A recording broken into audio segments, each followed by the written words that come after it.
There is a person you cannot forget. No matter how much time passes, no matter how many other people you meet, no matter how hard you try to move on, to let go, to convince yourself it is over, they remain, not just in your memory, but in your body, in the way your chest tightens when you hear their name, in the way your mind drifts to them during quiet moments, in the dreams that wake you at 3 a.m, heart racing, feeling like they are still here, still real, still yours, even though they never really were. You tell yourself this is love. This is what it means to have loved deeply, to carry someone forever. But what if it is not love at all? What if the person you cannot forget is not your soulmate, not your greatest loss, not the one who got away?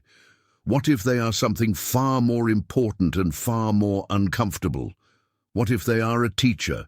And the reason you cannot forget them is because you have not learned what they came to teach you.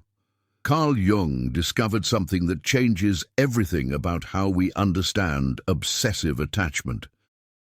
He found that the people we cannot release are not the people we loved most. They are the people who triggered our deepest unintegrated material.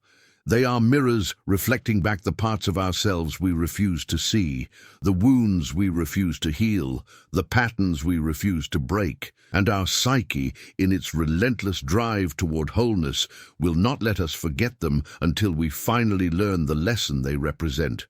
This is not romantic. This is not poetic. This is psychological law.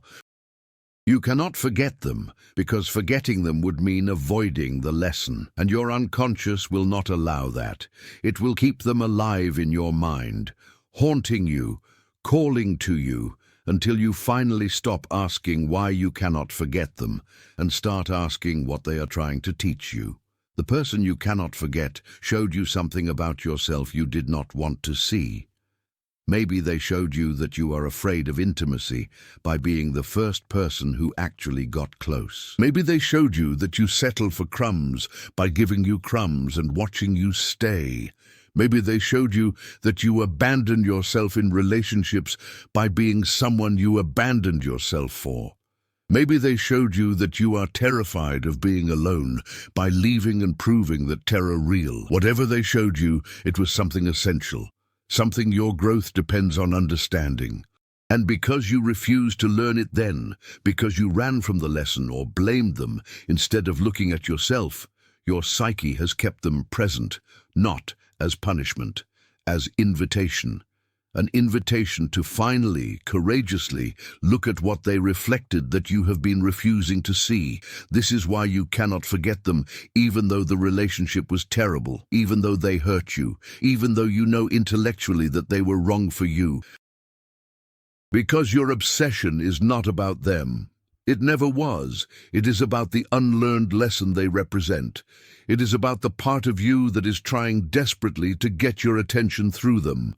And until you turn toward that part, until you learn what they came to teach, they will remain unforgettable, not because they were special, but because the lesson is essential, and your psyche will not let you move forward until you learn it. Today, you are going to see 4 types of unforgettable people, 4 mirrors reflecting 4 different lessons you have been refusing to learn. The one who abandoned you, teaching you about self-abandonment. The one who was unavailable, teaching you about your own unavailability to yourself. The one who needed you, teaching you about using others to feel worthy. And the one who rejected you, teaching you about self-rejection. Look at these 4. Not with your heart, which will want to romanticize, but with your awareness. Which one cannot you forget? Which one still has power over you years later? Which one appears in your thoughts, your dreams, your fantasies about what could have been? Because that person is not your unfinished love story. They are your unfinished lesson. And the reason you cannot forget them is brutally simple. You still have not learned what they came to teach. This is not about blaming yourself. This is not about making you wrong for missing someone. This is about understanding that the psyche is precise. It does not keep people in your memory randomly. The person you cannot forget is unforgettable for a reason. And that reason has nothing to do with how perfect they were or how deep the connection was. It has everything to do with what they triggered in you that remains unhealed, what they showed you about yourself that you are still refusing to integrate, what pattern they represent that you are still repeating. Jung taught that we cannot heal what we will not face, and we cannot face what we will not see. The person you cannot forget is forcing you to see, not them, but yourself through them. Make your choice. Which person haunts you, and then stay with me, because what you are about to discover will not be comfortable. It will not validate your romantic narrative, but it will free you. Because the moment you learn the lesson, the moment you integrate what they came to show you, is the moment they finally, mercifully, become forgettable. Not because you stop caring, but because you finally learned. And once the lesson is complete, the teacher is no longer needed. If your heart recognized the one who abandoned you, the person who left, suddenly, unexpectedly, or slowly faded until they were gone, you have revealed the lesson you have been refusing to learn. This person is unforgettable, not because the love was so deep or the connection so rare.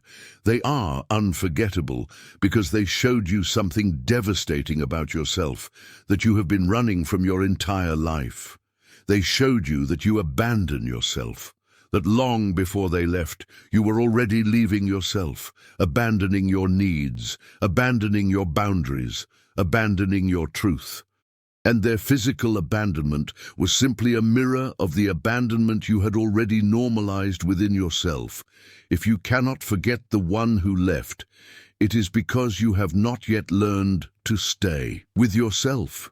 You keep reliving the moment they left, the conversation, the look on their face, the way they pulled away. You analyze it obsessively, trying to understand what you did wrong, what you could have done differently, how you could have made them stay. And this obsession feels like love, like you are honoring the connection by holding on. But what you are actually doing is avoiding the real lesson. The lesson is not about why they left. The lesson is about why you stayed long after you should have gone, why you tolerated behavior that did not honor you, why you made yourself small, accommodating, easy, hoping that if you just needed less, they would stay. The one who abandoned you is unforgettable because they forced you to see that you had already abandoned yourself, and your psyche will not let you forget them until you finally learn to stop abandoning yourself in relationships. In Jungian terms, this is the orphan wound. The part of the psyche that believes it is fundamentally unworthy of staying, of being chosen, of being kept. If you cannot forget the one who left, you are carrying the orphan archetype in shadow. You have not integrated the truth that their leaving was not about your worthiness. It was about their capacity, or their fear, or their own wounds. But you made it about you. You internalized their departure as evidence that you are not enough, and now you carry that belief into every relationship. You enter already half-abandoned, already expecting to be left, already tolerating less than you deserve because deep down you believe that is all you are worth. And the cycle repeats. You attract people who leave, not because you are cursed, but because you are unconsciously choosing people who will recreate the original wound, hoping this time you can make them stay and prove to yourself that you are worthy. But it never works, because worth is not proven externally, it is claimed internally. The one who abandoned you taught you that you will keep losing people until you stop losing yourself. That you will keep being left until you learn that the worst abandonment is not someone else leaving, it is you leaving yourself. Every time you ignore your needs, every time you tolerate disrespect, every time you stay when you know you should go, every time you shrink to make someone comfortable, you are abandoning yourself. And your psyche, in its wisdom, brought you someone who would externalize that abandonment so you could finally see it clearly. They left, and it devastated you. But the devastation was not because they were so important. It was because their leaving proved what you had always feared, that you are leavable. But here is what you have not yet understood. You are leavable because you taught people you are. By leaving yourself first, people who cannot forget the one who abandoned them often have a specific pattern. They romanticize the person who left while devaluing the people who stay. They chase unavailability while ignoring availability. They long for the one who could not commit while overlooking the one who would. This is not bad taste. This is the unconscious trying to master the original wound. If I can just make this person stay, I will finally prove I am worthy. But you cannot prove worth through another person's choice.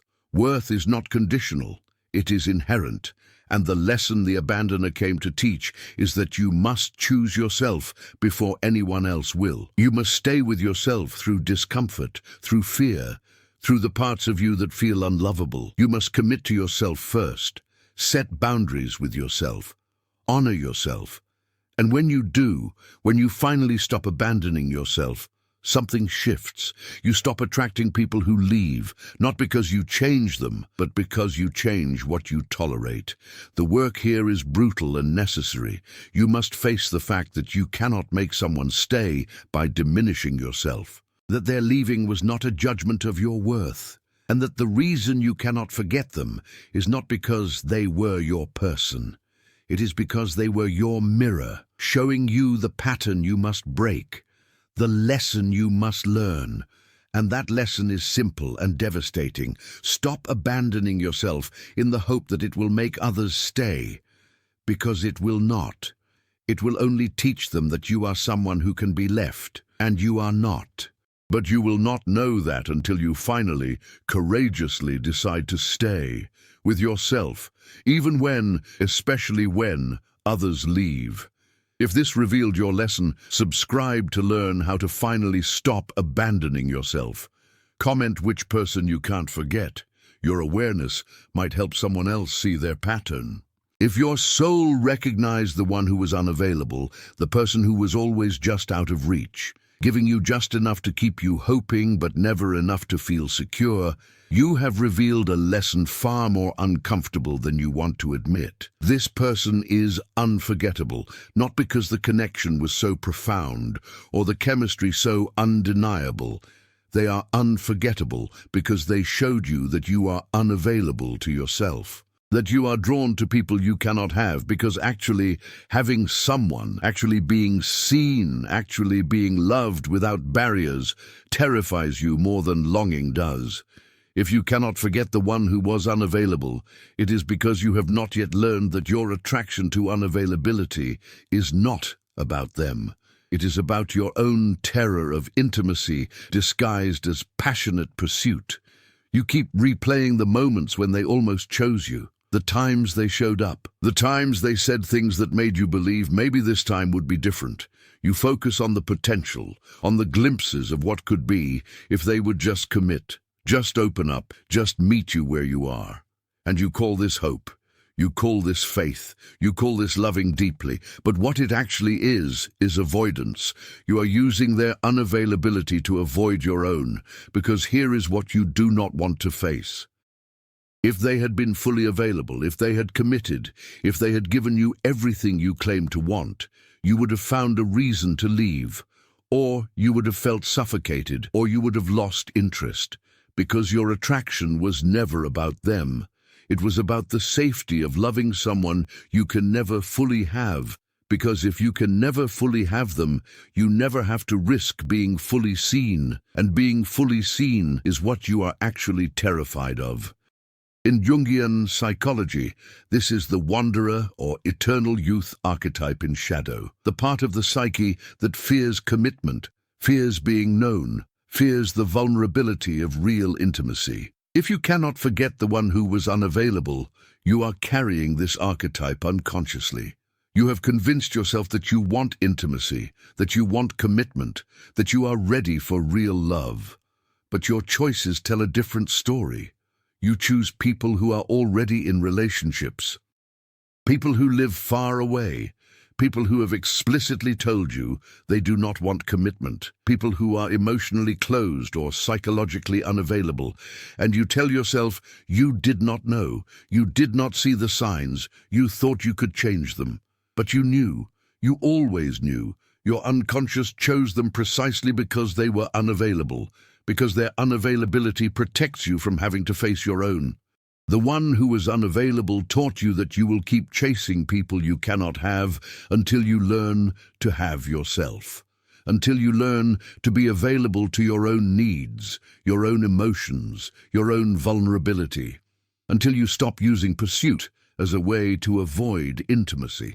Because pursuit is not intimacy. Pursuit is distance disguised as closeness. As long as you are chasing, you are not arriving. As long as you are hoping for them to change, you are not facing yourself.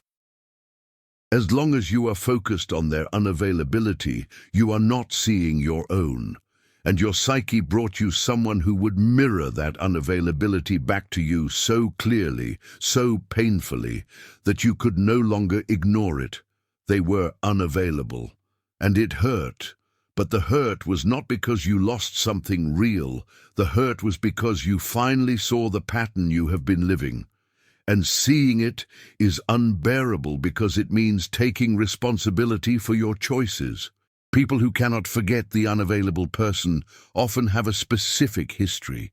They grew up with unavailable parents, or they experienced early trauma that taught them intimacy is dangerous, or they witnessed a relationship that looked committed but felt empty, and they concluded that commitment means losing yourself. So they developed a strategy: stay in pursuit, never arrive.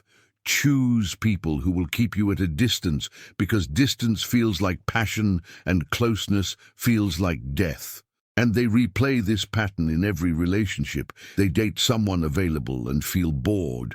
They date someone unavailable and feel alive. And they call the aliveness love when it is actually adrenaline. The constant anxiety of not knowing where you stand. The constant hope that maybe this time they will choose you. The constant focus on winning them over rather than being with them. This is not love. This is addiction. Addiction to the chase. Addiction to unavailability. Addiction to longing, because longing is safer than having. The lesson here is devastating. You must face that you are not the victim of someone else's unavailability. You are choosing unavailability as a strategy to avoid intimacy. And until you learn to choose differently, until you learn to be available to yourself and to choose people who are available to you, you will keep repeating this pattern. The one who was unavailable will remain unforgettable, not because they were your person, but because they were your mirror, showing you what you refuse to see, that you are the one who is unavailable, and you will not be ready for real intimacy until you finally, honestly, admit that your attraction to unavailability is not romance. It is fear. And fear is the lesson you came here to learn. If your heart was drawn to the one who needed you, the person who was broken, struggling, lost, and made you feel essential by needing your help, your support, your endless emotional labor, you have revealed a lesson that will hurt to learn. This person is unforgettable not because the connection was deep or the love was pure. They are unforgettable because they showed you that you use other people's needs to avoid your own. That you have made yourself indispensable to others as a way to feel valuable, because you do not believe you are valuable simply for existing. If you cannot forget the one who needed you, it is because you have not yet learned that you cannot earn love through rescue, and that your compulsion to save others is actually your refusal to save yourself. You keep thinking about them, wondering if they are okay, wondering if they found someone else to help them the way you did, wondering if they appreciate what you gave, what you sacrificed, how much you did for them, and you frame this as caring, as proof of how deeply you loved. But what it actually is resentment. You are still waiting for them to acknowledge what you gave, still hoping they will realize what they lost, still needing validation that your sacrifice mattered, but they will not give you that validation, because they did not ask you to sacrifice yourself. You chose to. You made yourself responsible for their healing, because making yourself responsible gave you purpose, identity, worth. And when they left, or when they healed and no longer needed you, you lost not just them. You lost your sense of value, and that is why you cannot forget them, because forgetting them means facing the terrifying truth that you do not know who you are when you are not saving someone. In Jungian terms, this is the caretaker or savior archetype in shadow. The part of the psyche that finds worth only through service, through being needed, through fixing what is broken. If you cannot forget the one who needed you, you are living this archetype unconsciously. You have convinced yourself that you are compassionate, that you are loving, that you are strong enough to carry others, but your choices reveal something darker. You do not actually choose strong, healthy, available people. You choose broken people, people in crisis, people who need rescuing. And you tell yourself you did not see the signs, you did not know they were that troubled, you thought you could help, but you knew. Your unconscious chose them precisely because they were broken, because their brokenness gave you something to do. Something to focus on other than your own pain, someone to fix other than yourself. The one who needed you taught you that you will keep attracting broken people until you stop believing that your worth is contingent on being useful. Until you learn that love is not the same as labor, that caring is not the same as caretaking, that you can have compassion without making yourself responsible for someone else's healing. Because here is what you have not yet faced. You were not helping them. You were using them, using their pain to avoid your own, using their crisis to feel important, using their need to feel worthy. And when they no longer needed you, when they healed or left or found someone else, you felt abandoned. But you were not abandoned. You lost your purpose, your identity, your reason for existing, because you had built your entire sense of self around being the one who saves, and without someone to save, you do not know who you are. People who cannot forget the one who needed them often have a specific wound. They grew up feeling invisible or inadequate unless they were being useful. Maybe they had a parent who was ill, addicted, or emotionally unstable, and they became the caretaker too young. Maybe they were only praised for achievement, for helping, for being good, and they internalized that their worth is conditional on what they do rather than who they are. So they seek out people who need them, people who make them feel essential, people whose problems are big enough to distract from their own emptiness, and they pour themselves into these people, sacrificing their needs, their boundaries, their lives, calling it love when it is actually codependency. They need to be needed more than they need to be loved, and that is why they cannot forget the person who needed them, because that person made them feel, however briefly, like they mattered. The lesson here is brutal. You must face that you are not the generous, selfless person you believe you are. You are someone who uses rescue as a strategy to avoid intimacy, because rescuing someone is not the same as being with them. When you are rescuing, you are in control. You are needed. You are essential. But when you are simply being with someone, being known, being seen, you are vulnerable. And vulnerability terrifies you, so you choose people who need you rather than people who see you. And you convince yourself that their need is love, but it is not. Love is reciprocal, need is one-sided, and what you cannot forget is not love. It is the feeling of being needed. And until you learn that you are worthy without being useful, that you matter without being essential, that you deserve love without earning it through rescue, you will keep attracting people who need you, and you will keep mistaking need for love, until you finally learn that you cannot save anyone. You can only love yourself enough to stop trying. If your soul cannot release the one who rejected you, the person who said no, who chose someone else, who looked at you and decided you were not enough, you have revealed the most painful lesson of all, This person is unforgettable, not because they were your perfect match or your greatest love. They are unforgettable because they triggered the wound you have been carrying your entire life. The wound that says you are not enough, not lovable enough, not attractive enough, not worthy enough. And their rejection was not new information. It was confirmation of what you already believed about yourself. If you cannot forget the one who rejected you, it is because you have not yet learned that their rejection was not about your worth. It was about their choice, and you are confusing the two. You are taking their choice and making it evidence of your inadequacy. And your psyche will not let you forget them until you finally learn to stop rejecting yourself. You replay the rejection endlessly.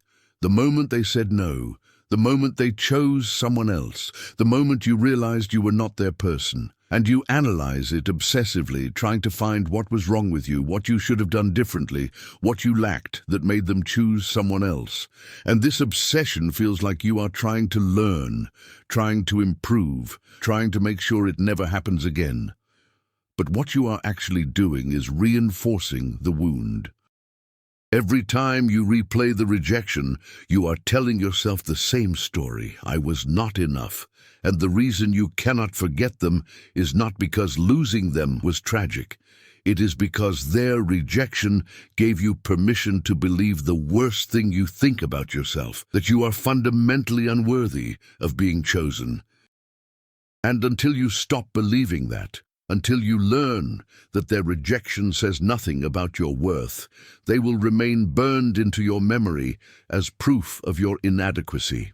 In Jungian psychology, this is the shadow of unworthiness, the part of the psyche that carries the belief that you are not good enough, not deserving, not valuable.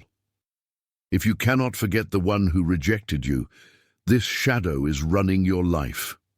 You do not see yourself as lovable. You see yourself as someone who has to earn love through being better, prettier, more successful, more accommodating.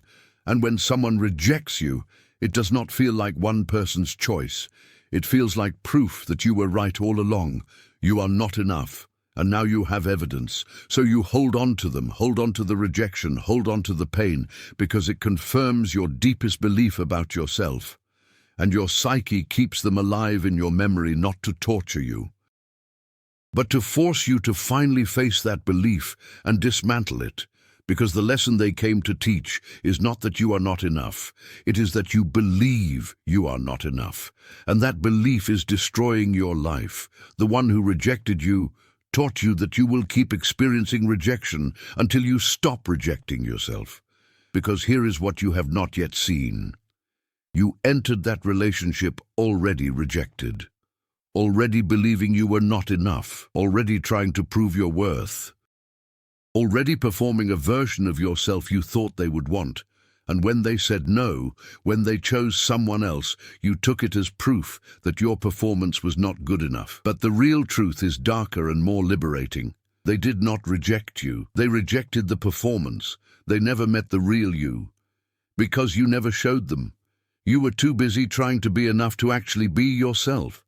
And now you are grieving someone who never knew you, longing for someone who never loved you, because they never met you. They met the version of you that was trying desperately not to be rejected. And that version is exhausting, for you and for them. People who cannot forget the one who rejected them often have a pattern. They chase validation from people who withhold it, while ignoring love from people who offer it freely. They want to be chosen by the person who said no, because being chosen by them would prove they are finally enough. But it does not work that way. Even if that person came back, even if they chose you, it would not heal the wound. Because the wound is not about them, it is about you. It is about the belief you carry, that your worth is contingent on being chosen. And until you learn that your worth is inherent, not earned, you will keep seeking external validation that will never satisfy. Because external validation is temporary. It disappears the moment the person changes their mind, leaves, or rejects you again. And then you are back where you started, trying to prove you are enough to people who do not see you, because you do not see yourself. The lesson here is liberating and terrifying. You must face that their rejection was not a judgment of your worth. It was a mismatch of choice. They chose differently, not better, not worse, differently.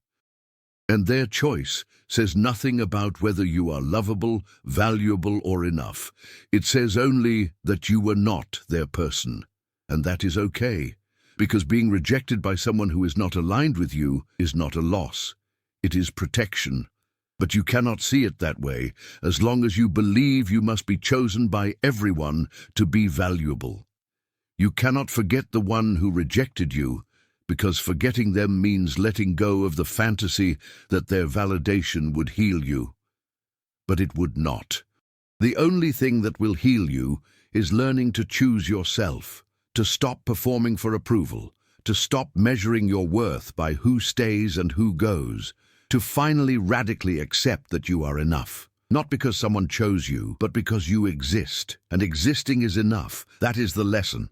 And once you learn it, they finally become forgettable. Now that you have seen which person you cannot forget, now that you understand they are not your lost love, but your unlearned lesson, it is time to face what Carl Jung discovered that changes everything about obsessive attachment. The people we cannot release are not the people who loved us best. They are the people who triggered our deepest wounds. They are mirrors reflecting back the parts of ourselves we refuse to integrate, the patterns we refuse to break, the beliefs we refuse to challenge. And our psyche, in its relentless drive toward wholeness, will keep them alive in our memory, haunting us until we finally learn what they came to teach. This is not romantic. This is not mystical. This is psychological law. You cannot forget them, because forgetting them would mean avoiding the lesson, and the unconscious will not allow that. It will use obsession as a teacher, and the obsession will not end until the lesson is complete. Jung taught that we do not fall in love with people. We fall in love with projections. We project onto others the qualities, the wounds, the unintegrated aspects of ourselves that we cannot face directly, and then we become obsessed with them. We think we are obsessed with the person, but we are actually obsessed with what they represent. The one who abandoned you represents your self-abandonment. The one who was unavailable represents your own unavailability. The one who needed you represents your need to be needed. The one who rejected you represents your self-rejection. They are not the problem. They are the symptom. The problem is what they triggered in you, the wound they exposed, the pattern they illuminated. And until you turn toward that wound, until you heal that pattern, they will remain unforgettable, not because they were special, but because the lesson is essential. This is why you can meet other people, even better people, and still think about the one you cannot forget. Because the new people do not trigger the same wound. They do not represent the same lesson, and your unconscious is not interested in comfort. It is interested in growth. So it keeps the unforgettable person present until you learn what you need to learn. This is also why no contact does not work, why blocking them, deleting their number, avoiding places you might see them, does nothing to release them from your mind. Because they are not living in your phone or your social media. They are living in your psyche, and you cannot block your own mind. The only way to release them is to learn the lesson they came to teach, to integrate the wound they exposed, to break the pattern they illuminated. And once you do, once you learn, they lose their power. Not because you stop caring, but because they are no longer needed. The teacher is released when the lesson is complete. Jung called this process shadow work. And it is the most difficult psychological work there is, because it requires admitting that you are not the victim of someone else's choices. You are the creator of your patterns. The one who abandoned you did not create your self-abandonment. They revealed it. The one who was unavailable did not create your fear of intimacy. They mirrored it. The one who needed you did not create your codependency, they activated it.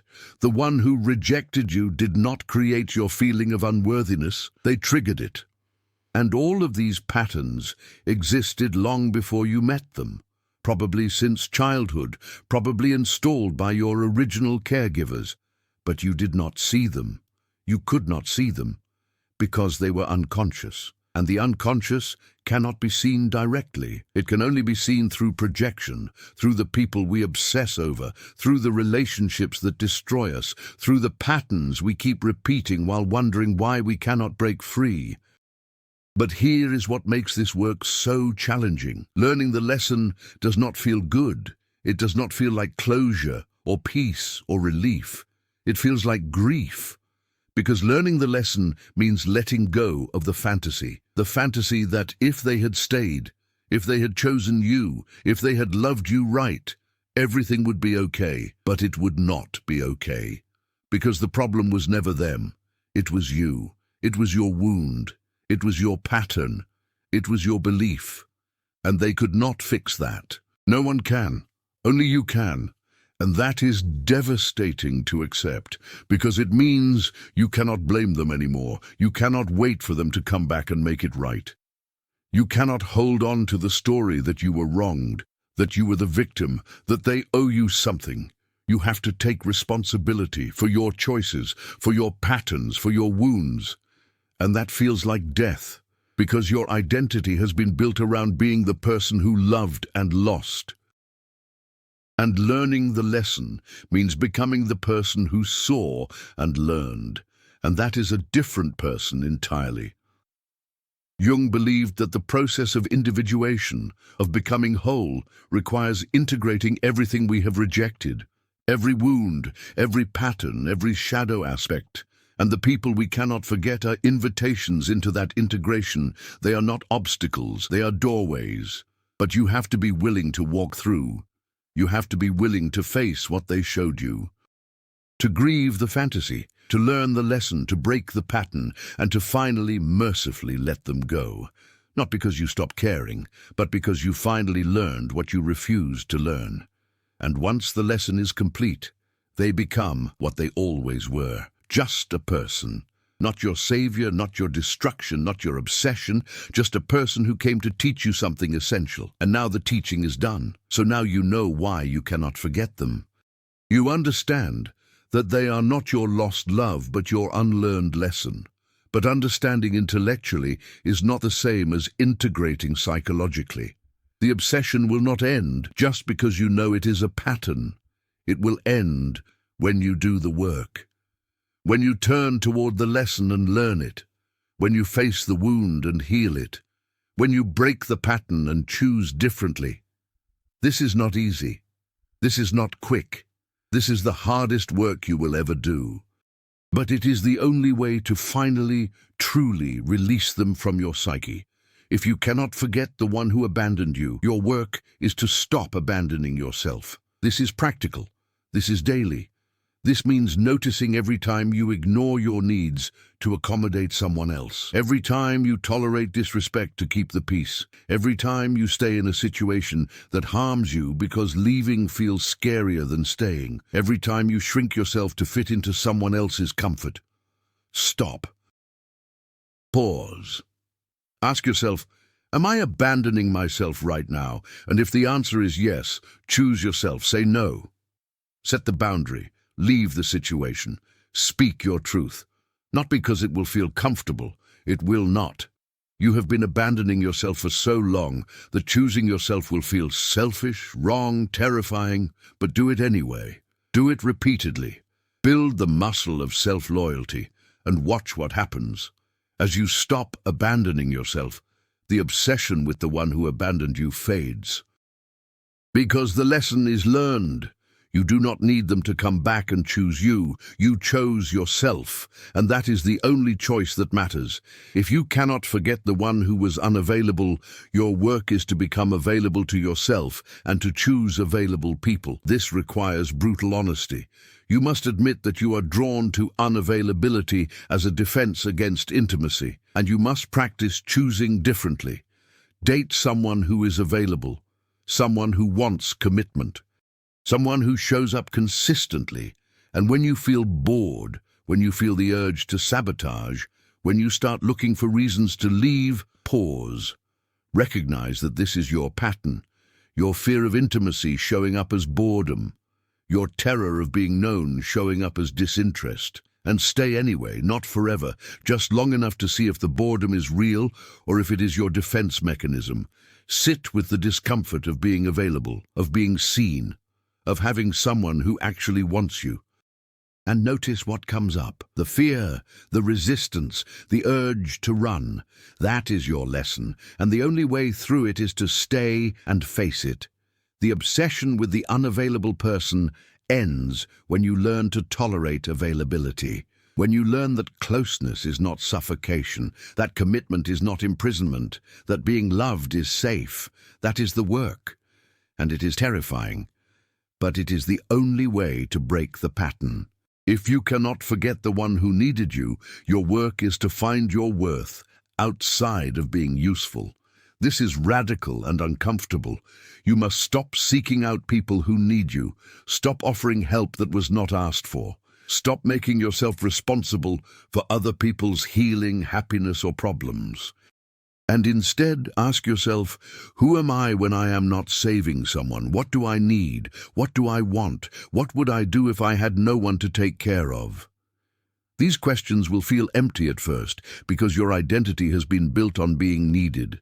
But sit with the emptiness. Let it teach you, because beneath the emptiness is something you have been running from, your own needs, your own pain, your own life that you have been avoiding by focusing on everyone else. The obsession with the one who needed you ends when you stop needing to be needed, when you learn that you are valuable simply for existing, not for what you do, not for how useful you are, but for who you are.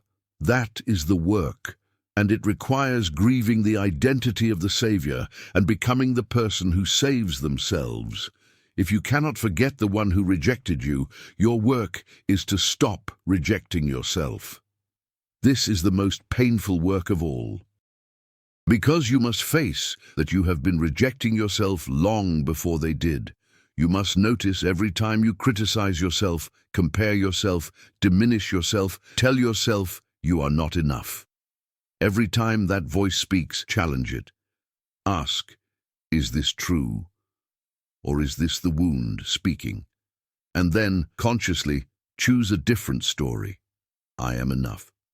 Not because someone chose me, but because I exist. Say it even when you do not believe it.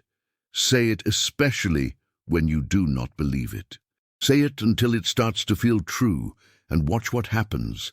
As you stop rejecting yourself, the obsession with the one who rejected you fades, because you no longer need their validation to prove you are worthy. You know you are worthy, not because of what you accomplished or how you look or who chose you, but because you exist, and existing is enough. That is the lesson. And once you learn it, they finally become forgettable. For all patterns, there is one universal practice. Feel the obsession when it arises. Do not judge it. Do not shame yourself for still thinking about them. But also, do not indulge it. Do not stalk their social media. Do not replay conversations. Do not fantasize about reunion. Instead, pause. Ask yourself, what is this obsession trying to teach me? What wound is it pointing to? What pattern is it showing me? And then turn toward the wound, not toward them, toward yourself. The obsession is not about them, it is about you. And it will end when you finally learn what it came to teach. You have walked through something today that most people spend their entire lives avoiding. You have looked directly at the person you cannot forget and seen them not as your lost love, but as your unlearned lesson. The one who abandoned you, teaching you about self-abandonment. The one who was unavailable, teaching you about your own terror of intimacy. The one who needed you, teaching you that you use rescue to feel worthy. The one who rejected you, teaching you that you have been rejecting yourself all along, each one a mirror, each one a teacher, each one unforgettable for a reason that has nothing to do with love and everything to do with the psychological work you have been avoiding. Carl Jung spent his life proving that we do not suffer because bad things happen to us. We suffer because we refuse to learn from what happens to us. We refuse to see the patterns. We refuse to face the wounds. We refuse to integrate the shadow. And so we repeat. We fall for the same type of person. We experience the same heartbreak. We ask ourselves why this keeps happening while refusing to see that we are choosing it, not consciously, but unconsciously, because the unconscious is trying to heal, and the only way it knows how to heal is through repetition. It brings us the same lesson in different faces, hoping that eventually we will learn. But most people never learn. They just keep repeating. And they call it bad luck. They call it fate. They call it being cursed in love. But it is none of those things. It is the unconscious trying desperately to get their attention. And the person they cannot forget is the loudest teacher they have ever had. Screaming a lesson they refuse to hear. But you heard it today. You saw it. You recognized which person you cannot forget and what they came to teach you. And now you have a choice. Most people never realize they have. You can keep the fantasy. You can keep romanticizing them, waiting for them, hoping they will come back and prove that you are worthy, lovable, enough. You can keep the obsession alive and continue to suffer. Or you can learn the lesson. You can face the wound. You can break the pattern, you can do the work, and you can finally mercifully let them go, not because you stop caring, but because you finally learned what you refused to learn. And once the lesson is complete, the teacher is no longer needed. They do not disappear from your memory, but they lose their power. They become just a person, just an experience, just a chapter in your story instead of the story itself. This is what Jung meant by individuation, becoming whole, not by finding the perfect person who completes you, but by integrating the parts of yourself you rejected, by healing the wounds you carried, by breaking the patterns you repeated, by learning the lessons you avoided. The person you cannot forget is not standing between you and happiness. You are. Your refusal to learn is. Your attachment to the fantasy is. Your unwillingness to face yourself is. And until you do, until you finally turn toward the lesson instead of toward them, you will keep suffering. You will keep obsessing. You will keep wondering why you cannot move on. But moving on is not about time. It is not about meeting someone new. It is not about them changing or apologizing or coming back. Moving on is about integration, about learning, about growth. And growth is not comfortable. It is not romantic. It is not what you wanted. But it is what you need. Which person could you not forget? The one who abandoned you? The one who was unavailable? The one who needed you? The one who rejected you? And will you keep holding on to the fantasy that they were your person? Or will you finally, courageously see them for what they actually are? A teacher, a mirror. A lesson you came here to learn. Share which one you recognized in the comments. Your honesty might help someone else see their pattern. Subscribe for more on integration, shadow work, and breaking the cycles that keep you stuck. 2 more videos are appearing now. Choose one to continue this work. Until we meet again, remember this. The person you cannot forget is not your soulmate. They are your soul's teacher, and they will remain unforgettable until you learn what they came to teach. Not about them, about you, about the wound you carry, about the pattern you repeat, about the belief you hold. And once you learn it, once you integrate it, once you break the pattern and heal the wound, something miraculous happens. They become forgettable. Not because you stop caring, but because the lesson is complete, the teacher is released, and you are finally truly free. Free to love without obsession, free to choose without compulsion, free to be yourself without performing, free to live without repeating the same painful story. That is what they came to give you, not love, but liberation. And liberation only comes when you finally learn what you have been refusing to learn. The person you cannot forget is teaching you, and it is time to finally, courageously become the student, learn the lesson, integrate the wound, break the pattern, and set yourself free.